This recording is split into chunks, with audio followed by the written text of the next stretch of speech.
Okay. So, Not a problem. ready? Yeah, let's go. Yeah, sure. All right. So, yeah, thanks for joining me, uh, Natalie.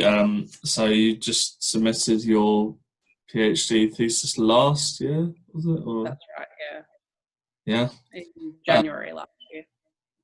and so, what was the topic?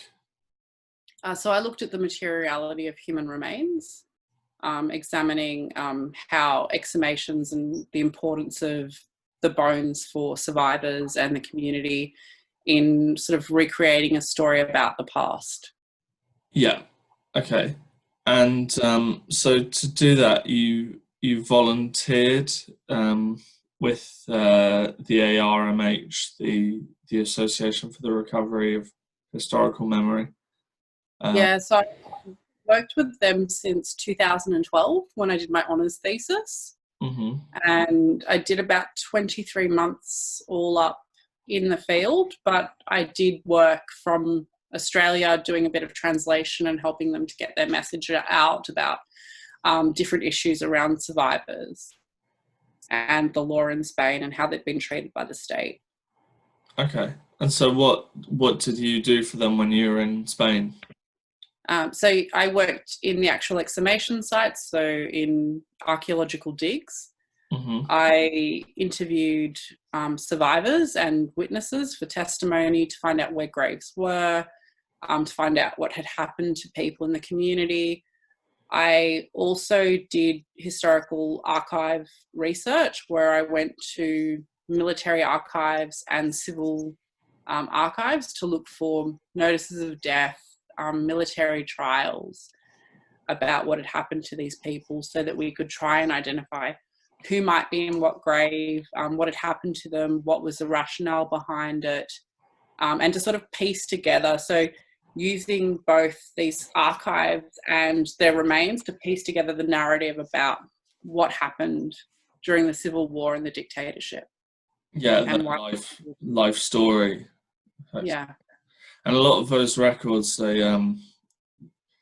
were not sure falsified is the right word, but they were kind of left deliberately euphemistic, weren't they? Yeah, so you'd find things like they died of a hemorrhage, or they died in the Marxist battle, um, or they died for being socialists, things like that. Like that's not like that would be the cause of death, but that's not a Yeah, cause of death. yeah. I've heard what's it? Died of a gunshot wound and things like that. Yeah. Yeah. So what what was your kind of experience of the actual exhumation like? So the exhumations, because in Spain they're not like in other countries where they're a closed forensic site. You have the families there, so you have the locals typically, unless you're in a place where the locals are kind of against what's happening. So if you're in a place like, for example, in Prioro, you won't have local people coming to the grave. They might pass by car and sort of look at what's happening, but they won't actually stop and talk to you or look at what's actually taking place, sort of more close up. Whereas in most of the mass graves where I did work, you had locals coming, talking about what they remembered about the past, what they'd been told about these people. You would have the family talking about what happened, the suffering that they'd kind of experienced at losing their relative for such a long period of time. And actually it imbues this kind of meaning to the bones. So, I mean, when you're actually exhuming, they're just bones. But when you start to hear the stories, they're no longer just bones. It's this man or this woman who was pregnant. And so you start to actually feel like almost you know the person that you're digging up. And so there's this almost emotional toll that I kind of talk about that sort of happens when you do this type of research because of the stories, because the person somehow is embodied through that story and you can actually imagine them. For example, there was a grave where we did and we found the boots that were like in perfect tact, but the sole was really worn out. And it was almost like you could imagine all the steps this person had taken to wear out that sole, you know. And Mm, so you're starting to actually things that have no bearing on what you're actually doing, your imagination's starting to take you there, in a sense. Yeah, and there was the story reported in El País in English about the baby's rattle that was found in one of the graves, and they found the owner of the rattle was still alive. It Yeah. had survived, but his mother had taken it to the grave. Yeah. And so the people visiting the local people visiting the graves, are they normally older people, or is it a mix of generations? You do get a mix typically. For example, probably Guadalajara had the biggest mix. Hmm. We had people from Guadalajara, we had people from the sort of outskirt towns, and we had people coming from Madrid. But we even had school kids who their history teacher actually said, come to the grave and ask about what happened here, to sort of learn history, like, here on site in situ. So we had such a wide range. We had people who were probably in their 80s and 90s who had lost their loved ones. We had people that were like in their 50s and their 40s and their 30s taking part. As you go along with ARMA, as you dig up mass graves for relatives, sometimes you find that those families that you've helped will actually come along to the next grave and the next grave. And over time, some of the people will actually take part in the exhumation. So it's almost like this collection, it feels like a bit of a family where people come along on this journey, and it doesn't end with them finding their relative and reburying it. They actually continue on to the next grave as their way of saying, here we contribute to help these people too, for what we've got. Mm, yeah. And in my research, I'm researching different memory associations, and one of the recurrent themes is that the ARMH has got this focus on the family value, whereas other associations, particularly Foro por la Memoria, emphasize the political context. Did you find that a lot? Yeah, so ARMA likes to distance themselves from the political aspects. I actually had a chat with some of the members of ARMA, because I said, like, even if you do, so their idea is that we do what the family wants and for the families. Everything centers around the families. And on that basis, it's not political. And I said, any exhumation is going to be political. We're taking out political victims. So there is still that political element, but they didn't want to actually be like other groups. So, I mean, there's been a fairly well publicized dispute between Foro and ARMA, and I think it's not as big a deal as it was probably around the early 2000s, but there was a big dispute about the outlook. So for ARMA, it was, when you exhume a grave, you can never know if they're Republicans, if they were socialists, or if they were a part of another party.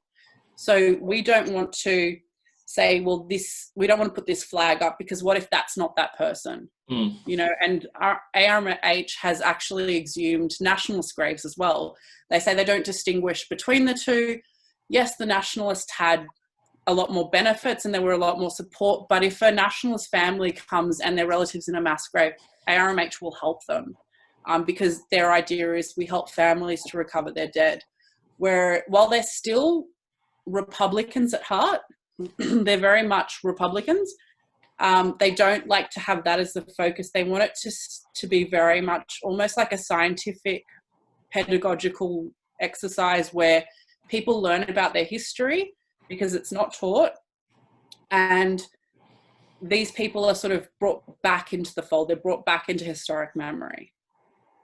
Yeah, I think that's a key kind of tenet of my thesis, is that a lot of the recovery of historical memory is about restoring the victims into the narrative of history, basically, from which they've been excluded for decades.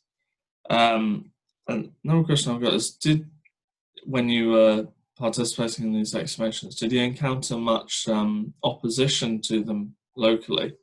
You mentioned. Yeah, so I did experience some opposition. It wasn't, so the opposition was very sporadic. It wasn't, very constant. Usually if people opposed it, they just wouldn't come up to the grave. You might have people driving past and shouting out, like, if you're going to do this, do things properly. You need to follow the rules and the laws.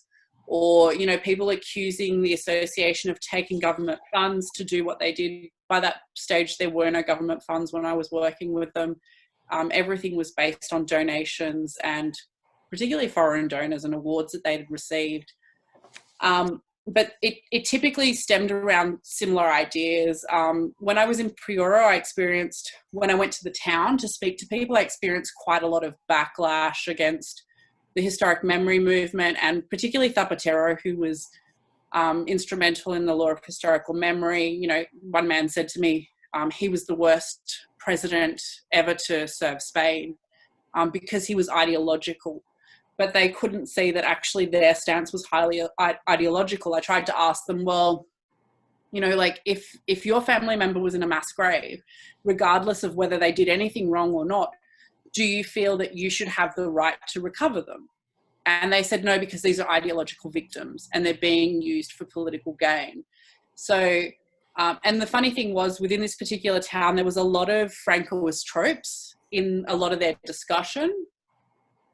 So you would hear things like, you know, since Franco, there's been no control. People do what they want to do. You know, that now things are a lot worse. Actually, the economy's worse than it was under Franco. Franco times were better. And a lot of things that you might hear from sort of his supporters. And I mean, you kind of saw that around the Valley of the Fallen, particularly in the exhumation. Of Franco last year. Yeah. Yeah. Yeah.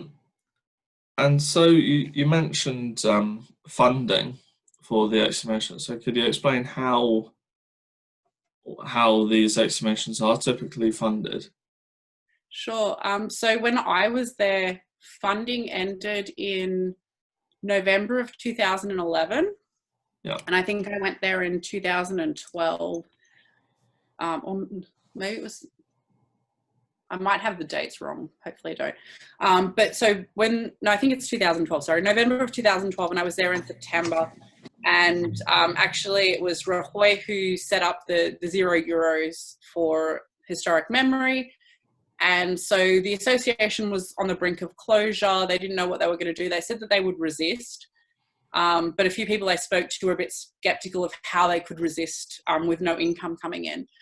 And then partway through, they seemed to attract the attention of the Norwegian Electricians Syndicate, who started donating money towards exhumations. And so when I returned in 2014, one of the exhumations that we undertake in Charrero Avila is actually funded by this syndicate, because they believe that our ARMH is actually fighting fascism in Europe, and they want to support that. And so they see what the exhumation of mass graves as actually fighting fascism, and so they go, yeah, we want to support you, and they start donating. And I think at that point they donated about 14,000 euros that year. And I can find you the newspaper articles about it if you're interested. And then in May of 2015, they were awarded a Human Rights Award in New York from the Alba Puffin organization, who says, you know, the work that they're doing is really important for human rights, and they're human rights activists. And we all went to New York, and where we were awarded this award. And there was a really big celebration. Actually, a lot of the people within ARMA were really surprised to actually be embraced so widely by Americans. And to particularly see Americans singing the international songs, because the Alba Puffin group is kind of the group of the International Brigade in the US. Yeah, it's the Abraham Lincoln Brigade. Yeah, brigade, yeah. And so they get $100,000, which then funds them for the next 2 years. And meanwhile, the Norwegian Electrician Syndicate is giving bits and pieces here and there. And they start to actually attract the attention of some famous Spaniards as well. So, for example, Pedro Maldonado actually becomes a member and donates some money. And they start to see, you know, getting like little bits of donations here and there, and that keeps them afloat. But the money eventually did run out. now there is the promise of PSOE saying that they're going to change the law and arrange for government funding, which will obviously be very important for them. And it will hopefully help a lot of the families that they're working with to actually continue the work that they do. Mm. And so before Rajoy cut off the funding in 2011, 2012, the government, Zapatero's government, was funding it. Before that, in the early 2000s, how were exhumations being funded? So basically, it was through membership. So I think you pay about €36 to be a member of the association. So membership funds some of the work. I believe that, you know, people were paying, people must have possibly been paying for armour to help them out where they could. And a lot of people volunteer their time. So they're not paying wages for people to be there. When I was there, the only people getting paid a wage were 4 people in the lab. Everyone else, we all work for free. We pay for our own bills of hotel rooms and food and everything. Like, nothing is covered. So yeah, so I mean, they've got a lot of volunteers. They've got, I think there's something like 70,000 volunteers from like a lot of different countries. They have a lot of volunteers. They have volunteers that are local to different regions. So when they go to a region, they'll actually hit up those volunteers in the area that already live there. They might get free accommodation if people have space for them. So I know when we worked in Cadiz, we didn't pay for accommodation. We just had to pay for our food. We were given an old sort of boarding school for kids to sleep in, and we stayed there. I mean, the amenities weren't great, but, you know, like, it didn't cost the association anything, which was, you know, helpful because we were there for about 10 days. And these costs can sort of mount after a while. Yeah. And what is the sort of motivation for people to participate with the ARMH? There's a lot of different motivations. I've met people whose family were Francoists, and they felt it was their duty to repay by helping family members. I met people that had no association, but they were trained archaeologists or whatever, and they felt that, you know, this was something that needed to be done to support people. There were people who were sort of survivors, and they'd found out, some of them found out really late. Like, for example, one guy I worked with found out after he'd already been working for the association for about 5 years that his great-grandfather escaped after most of their family were killed and went to Chile. And then his grandfather died in Chile under Pinochet. But he was quite shocked to find out that, you know, he had that association. I myself had an idea that I had some association within my family, but I didn't find out the depth of it until I found the military trial against my great uncle. So, like, people have different reasons. Mostly it's this idea of helping the families, particularly if you're working with ARMH. Most people, it's all about, like, the family and actually the victims. You really get to know them, and ARMH is almost like a very insular family. So once you start working for them, you kind of get adopted in this way where, you know, you're always included. And I mean, I've stayed in contact with them now, probably, what has it been? 4 years after I've left the field. You know, we keep in touch, and you know, like, so I'm still in touch with Emilio Silva's sister and other people from the association, and, you know, they send me information. I get relatives of people that I've helped recover their family members that, you know, they'll send me different things. For example, when Ascension Mendieta died, I think it was last year, her son actually sent me the video of the funeral, and, you know, and he actually mentioned me in the eulogy speech that he gave, and, you know, the work that we'd done as our ARMH, which was quite touching for me. And I really Ascension really did touch a part in my heart, where, you know, she was almost like that second grandmother that, you know, I didn't have. You know, so they become a part, like we sort of become a part of each other. I got to know Ascension over about probably 3 years, and you get to know these people because they're very much constants. And, you know, you go to different events and they're there and you talk to them. Like, I remember Dara Rivas saying to me one day, "Oh, why'd you get yourself into this trouble by hanging out with us?" You know, but in a way that's sort of very warmth, like accepting that, you know, you belong here now, you're part of this trouble because you took that time to sort of get involved. So I think, you know, it's, for me, ARMH was very much a family, and, you know, you did everything together and we socialized and we went to different events, and you feel that sort of connection. Yeah. So you mentioned Ascension Mendieta and Dario Rivas. So I think ostensibly the Ascension's father, Timoteo, his grave was opened following a court ruling from Argentina. That's right. So this is related to the Querella Argentina, which is the international universal jurisdiction trial in Argentina, which is investigating some of the crimes of Francoism. So what role is universal jurisdiction playing in these exhumations?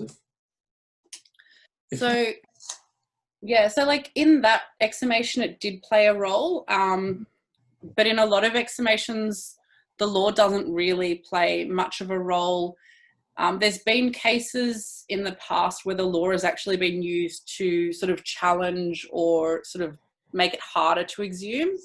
But in many cases, I mean, I've been in Casasola where the judge said the law can't get involved because the amnesty law is there in place, and actually these crimes are not crimes because the amnesty law has basically amnestied them. So we can't investigate this, and it's not the judiciary's fault we don't look at this.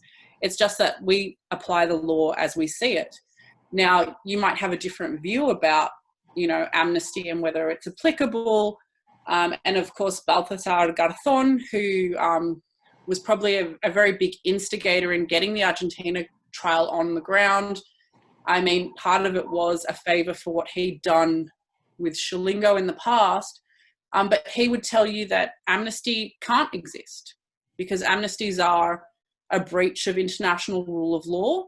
And he would say that, you know, when we're talking about mass atrocities and crimes against humanity, which he would class these victims under, that an amnesty can't apply, and it's actually under customary law, it's illegal to apply amnesty.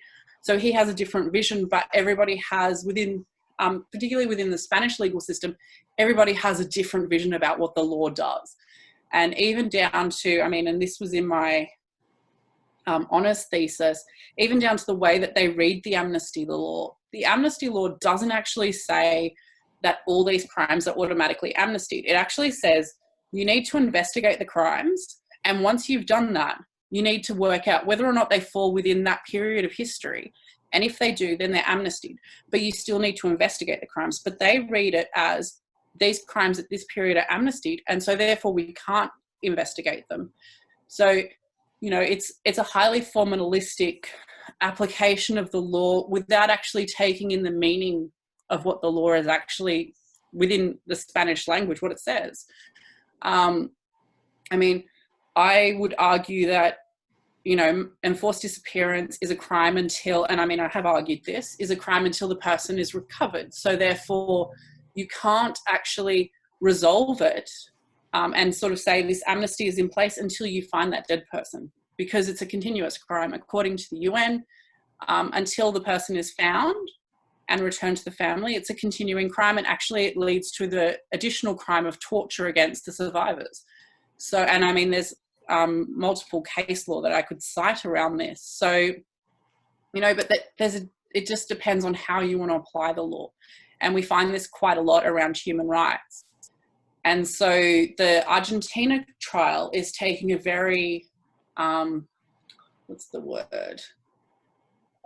Judicial activism role in the way it's applying international law, and it's actually springboarding off a lot of the work of Garzón, who has tried multiple people such as Pinochet in London, and proven that amnesty can't coexist when we're talking about crimes of against humanity. I mean, and that was found in the Privy Council of the UK. He was released in the end because of ill health, which was probably feigned and everything. But I mean, we do see there is a recognition that amnesty should not technically be applied for a lot of these crimes. And if you look at the sort of origins of the first exhumation 20 years ago, coming up to the 20th anniversary, conducted by Emilio Silva, who then went on to found the ARMH, it's occurring just after similar exhumation movements in Chile and Argentina, and it's embedded in all these discourses about universal jurisdiction and human rights. Yeah, so I suppose we see, particularly following Rwanda and Yugoslavia even, before everything that's sort of taking place in Argentina and Chile, we actually see this expansion of human rights. And you could argue that to a degree it's probably a little bit political. States like the US are applying international law in a way that has not been applied to them in many circumstances. I mean, we can think about a number of circumstances where the US has breached human rights law and never been charged under international law. But we start to see this expansion, and because forensic techniques are improving so much, you actually have the opportunity to prove forensically that this person was killed in a systematic way, and you can actually sort of show genocide through a lot of, and we start to see this particularly in the former Yugoslavia, where you've got a large group of Bosniaks who are Muslims who are killed, and and it's quite evident that they're from one particular group, and you can see this, and they're all young men, and you can start to sort of say, okay, well, once we sort of start finding certain number of people, and it sort of leads the world to say, well, we don't want this to happen again. Nonetheless, now we're seeing this taking place around the world, and we kind of are accepting it. So it's almost like we've sort of gone backwards again. So we have like that 90s, the 80s and 90s, where there's this big resurgent in human rights, and now we're starting to see us go a little bit backwards. Like even countries like Australia, where we're committing atrocities, and we're excusing it on the basis of national sovereignty. And I think it was in 2014, the United Nations, I think, has published a few reports, reports, advice to Spain about what it needs to do to comply with international norms on human rights abuses and forced disappearances that these are now classified as. And just the other day, I think the new government in Spain, fairly new, has announced that it's looking at reforming the historical memory law, and that one of the big facets of that is going to be a census of all the victims of the Spanish Civil War and the Francoist dictatorship, and that they were looking at exhuming 20,000 to 25,000 bodies from the Spanish Civil War. So do you think that's realistic? They were talking about doing it in 4 or 5 years. And I think they've exhumed, is it about 4,000 bodies in 20 years? I think it might be more than that. Okay. I'm pretty sure there's a report by Cheverria which goes up to 2016. I can't say off the top of my head how many, but I think there's more than 4,000 bodies that have been exhumed. There's a lot of people that haven't been identified. So there's a lot more people exhumed than identified and returned. I know even in Arma's lab, they probably have, when I was there, at least 60 bodies that are not identified. I know that there was a group of Ren Fair workers that a mayor of a town asked them to exhume because he knew the grave was there and they were going to do some works on the road, and he wanted them to not be sort of destroyed, because typically we find that a lot of the graves get destroyed in that way. So they went there and they exhumed them, knowing full well that they don't know who these people are, and they probably never will, because what happens in a lot of these cases, particularly in like the summer months of 36, is people are killed away from where they live, and there's no record of these people. So there's no record of their deaths, there's no record of what happened. And because the passage of time, it makes it even harder to find out, you know, who these people are. One of the recommendations of ARMH is that actually Spain creates a database like they're doing now in Catalonia. Around the war dead in Catalonia, they've created a Catalan sort of DNA bank. Yeah. So any family member can provide their DNA, and you know, if there's a match, then they'll be returned the remains. But they want that sort of Spain, like the whole of Spain, to have that same DNA bank, because, like, for example, a family member might go to Foro and Armour might exhume that grave, but they don't know that.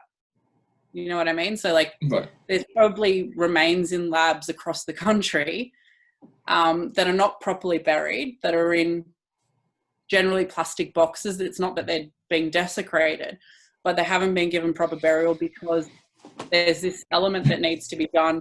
There's a lot of problems with the law of historical memory, and, you know, I would hope that they will fix most of them. But I'm a bit reticent to think that it's all going to be fixed and it's going to be perfect. And even the funding model, they have to be really careful about how this is all done and how what's getting funded. So I think primarily we need to fund people like Hilda Farfante, who's 90 years old, who is worried that she's going to die without finding her mother and father who were killed for being teachers. They need to help those people first. You know, the grandchildren, my heart goes out to them not knowing where their grandparents are, but it's the children, it's the brothers and sisters that they possibly don't, and particularly with coronavirus, they possibly don't have that much time left. They need to be at the forefront, and so the funding needs to go there.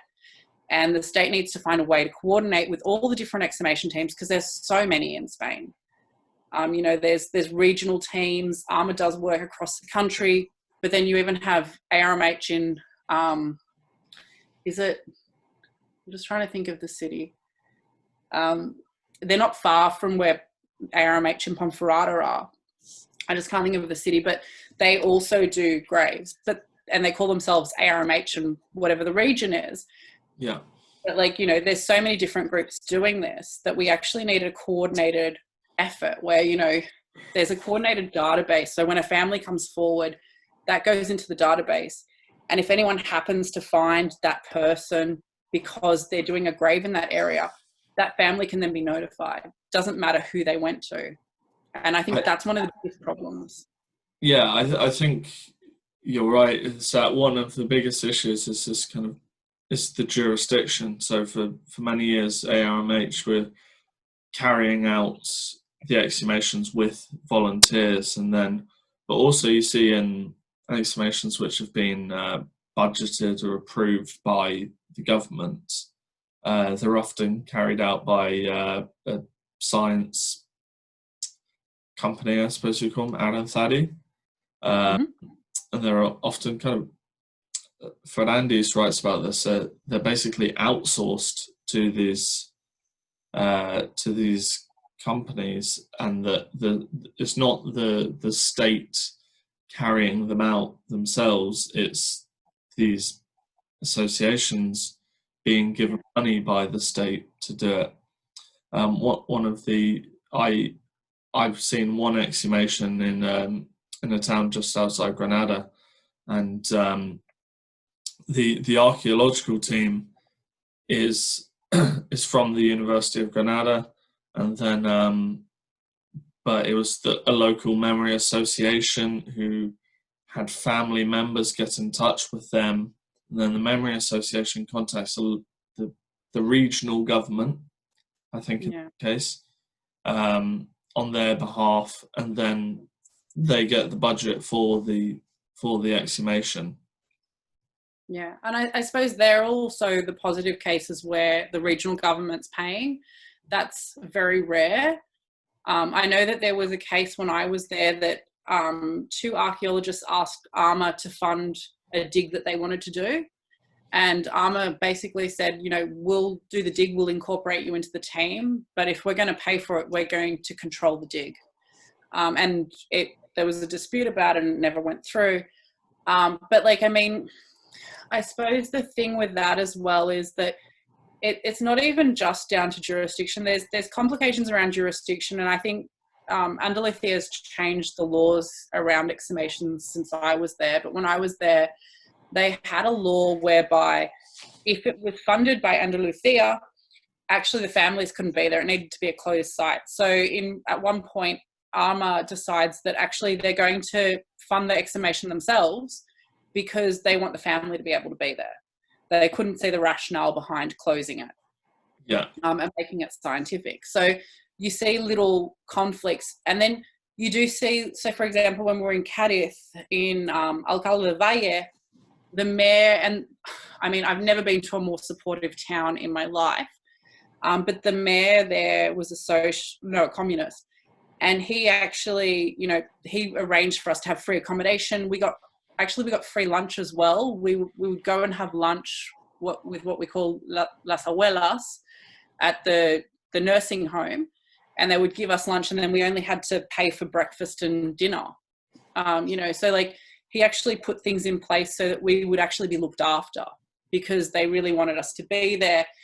And when we found the grave with 4 people, he actually arranged through a WhatsApp message to get the whole town there. And I think only 2 people didn't come because they didn't see the message in time. And they were really angry that they'd missed it. You know, but I've never been at a town where I think we had something like 76 or 78 people at the exhumation when we're giving the explanation. Like I've got images that are they're amazing. But I've never seen anything like it. And I probably will not see anything like it again, even if I go back. Because I think that was something very specific to that town and the way that they had embraced their dead, because they were known, the whole town knew all the stories.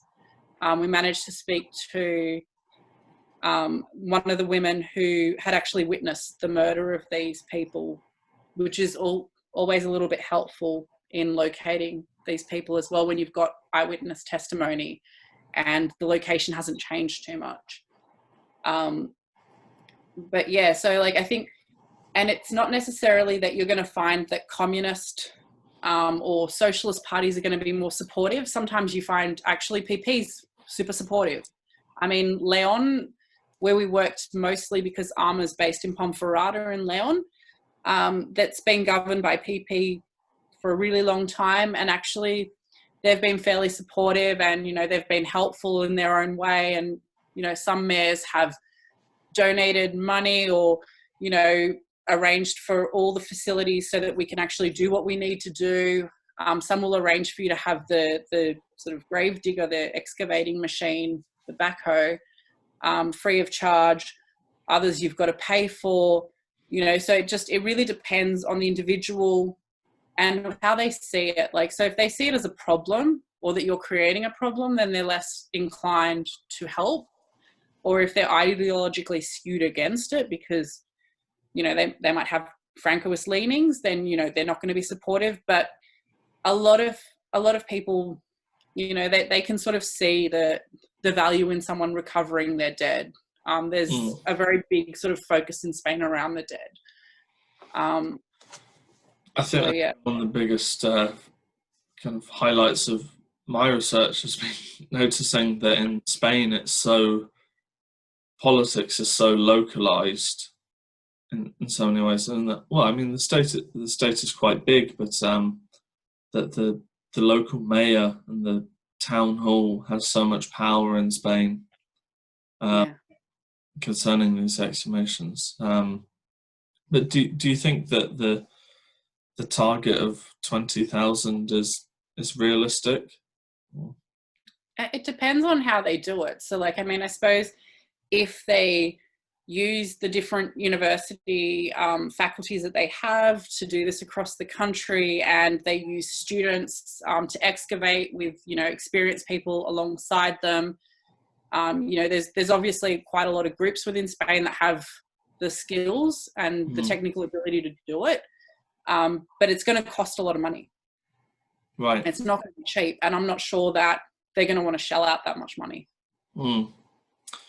I'm not entirely sure because I know that in Seville at the moment they're exhuming Pico Reja, which is one of the largest mass graves. I think they expect that there's about 4,000 bodies in there.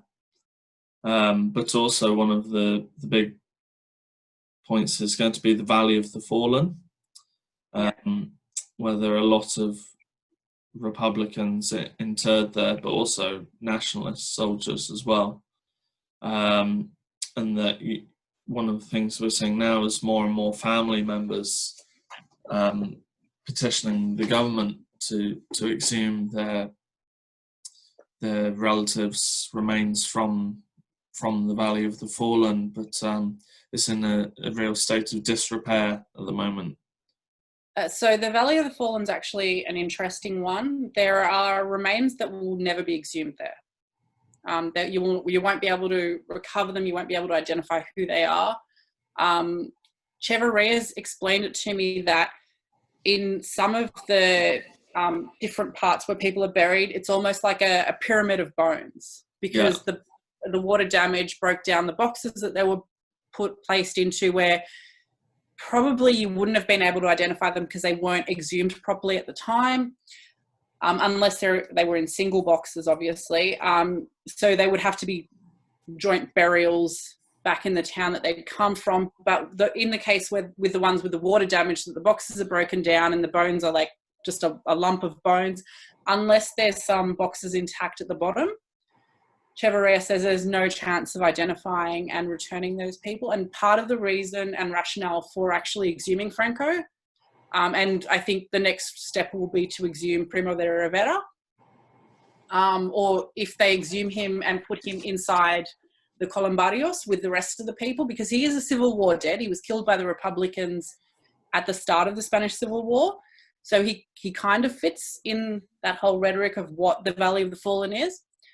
But he doesn't, for a lot of people, he shouldn't be in such a prominent position. And so part of the reason of exhuming Franco was to try and take away some of the meaning that he had imbued in that place, and making it a monument to him.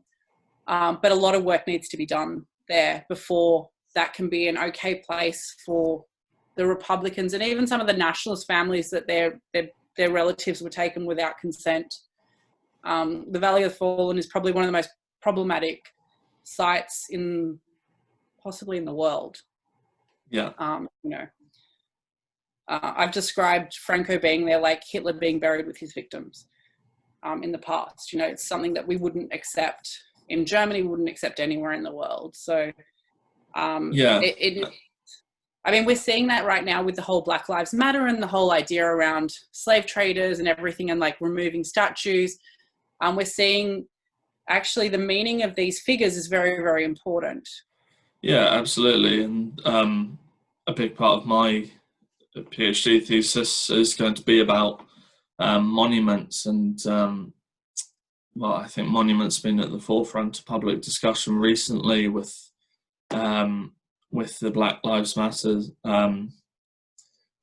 You know, monuments to the Confederacy in the US and to slave traders in the UK.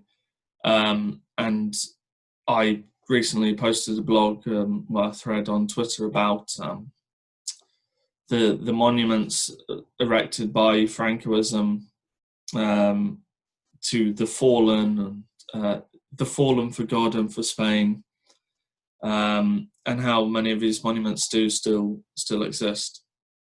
So I think my last question is going to be, do you think that the current government is serious about its historical memory agenda?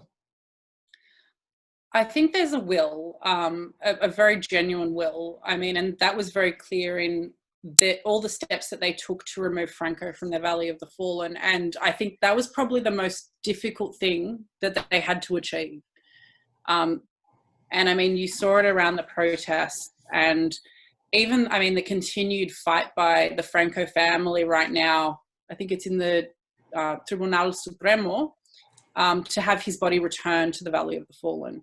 So this is something that's ongoing, but they passed a suite of laws to make it illegal for him not only to be memorialized, but to be in a public space. He needed to be in a family vault that people couldn't visit because they didn't want him being memorialized as a hero. They went to the Vatican and asked for support to ensure that he wouldn't be buried in the cathedral in Madrid. So they took a lot of steps, and actually it was quite a valiant effort. Perhaps the way that the exhumation was undertaken gave him a lot of symbolic importance. If you think about having two sort of fighter helicopters from the military one on standby and one to take him, I think it was 40 minutes down the road to the family vault, it's quite an exorbitant cost that went into respecting the family, whilst also trying to downplay, but that actually created a lot more symbolism around Franco and his exhumation, in the way that it was done. So, I mean, and I don't want to just sort of nitpick at Pedro Sanchez's government, because, they've done a lot more than a lot of other governments have done so far in the past. But, it's quite a fraught area. Like, you're never going to keep everybody happy. There's always going to be someone that's unhappy with things. And you see that, I mean, we're seeing that here in Australia with the statues to Captain Cook and Indigenous people, and the whole discussion about, do we retire them? Do we put a plaque that explains who this person was historically? Do we include more statues and monuments to Indigenous people, particularly the important Indigenous people that, were part of this nation? And this is the same sort of thing that's happening there. It's like, I mean, we have a big problem in Spain with Republican monuments being defaced and destroyed, not just by people, but also by governments and authorities. We saw that in Madrid with the 13 Roses when they destroyed their commemoration plaque where they were killed. And it was done on the basis that it needed to include all the victims that were killed during the Spanish Civil War. Unfortunately, no nationalists were killed at that edge of that cemetery. So I can't understand their argument for destroying it. We've also seen a monument to them that's been defaced as well recently. And this is something that it keeps happening. And while you don't have the state being very strong in the language around this, it's problematic. And I mean, we see that everywhere, right? Like in Australia, we're not strong enough in our rhetoric around what happened to Indigenous people, and therefore it allows for their exclusion, their repression, and the same thing happens in Spain with the Republicans and the people who suffered under Franco. The law of historic memory never intended to create a narrative for these people. What it did was it allowed for individuals to create their own narrative. So whether they were nationalists or Republicans, they could create their own narrative, but it never actually formed a single narrative because there was no intention to do that. And I mean, this is something that's been quite heavily critiqued about the law of historic memory, because you can't include the people who have been forgotten and silenced if you don't actually bring them in a very strong way. And so that's why I think you have a big problem in Spain, and a problem that maybe it's going to take another 2-3 generations to resolve. Perhaps, yes. And I think it's actually quite curious that one thing that's never really been proposed as any sort of truth commission that you saw in post-violence societies in the 90s, particularly in Latin America, and but there is still such disagreement about the Spanish Civil War, in particular, and that Spain still remains quite far from resolving that, but there does seem to be more political will, I think, towards the exhumation of mass graves, which is an important step. I think you'll agree. Yeah. So I think that, I suppose the problem with in Spain is that the dominant narrative has been it's the fault of both sides, and therefore we give equal blame to Republicans as nationalists, despite the fact that generally they are the larger victim group. They suffered a lot more repression for a lot longer. And this failure to actually incorporate the past. So, like, for example, if you go to Madrid, there's a Museum of Madrid's history. And Madrid's history ends, I think, if I'm correct, in 1920. Nothing happens after 1920. Right. So that's where the museum ends. And you see this in the history books, in the failure to actually talk about the Second Republic. The Second Republic is always this criminal band who, did these horrible things, and Franco had to come in and save the day. And there's no acknowledgement of the fact that Franco is a dictator. There's no acknowledgement of what he's done. You do find this in some parts of Spain, particularly in places like Catalonia, where actually I think it's in the late 80s, early 90s, actually start changing the history books there. But in a lot of parts of Spain, you can still today find history books that fail to deal with the past. Now, if kids aren't being taught about the past, they can't actually engage with it, and they can't actually say, well, this is a problem. The number of children that I met at exhumation sites that said this happened here in Spain, or we'd go to schools and we'd tell them about their own history and they would be shocked. And we would say to them, well, go and ask your grandparents what they remember. Ask them what happened, but it's something that even in my own family, it was completely silenced. My grandparents never wanted to talk about the Civil War. Well, my grandfather did, my grandmother didn't. And so she silenced the whole family because she didn't want the past to be talked about. Politics is not something that, was easy to engage with in my family. Having sort of political ideas was seen as dangerous. And so even when I started doing this work, I remember my great aunt saying, you've got to be careful. You don't know who you're going to come across. You don't know what's going to happen. You could get really badly hurt, or, someone might kill you, and I was embarking on this project in 2012, up until 2016, and this was still a concern. And I went to towns where actually being seen to talk to me was problematic, even though I was a foreigner. I met people that were afraid to talk. The minute I said what I was doing, they were like, oh, no, I don't want to talk to you. I don't want to be seen. And they would look around to see who's watching them talk to you. So there's still a lot, well, even when I was there was still a lot of fear around this, particularly in smaller towns. But like my great aunt lives in a sort of a small, it's not a small town, it's a big town in Valencia. She's probably about 10 minutes from the city centre, but she was afraid, and actually she didn't want to introduce me to her friends until her friend said, oh, I actually like what she's doing. And then my aunt was like, oh, okay, it's acceptable here, like we can talk about this, but until that moment she didn't want me to come and stay with her. She didn't want me to come and visit her. Like, it was okay to come and have a lunch here and there, but she didn't want me there. And I think this is something that, the fear created this silence, and the fact that the state and the legal institutions didn't actually say, this is problematic, it needs to be dealt with, has meant that it's very hard for civil society to then go and deal with it.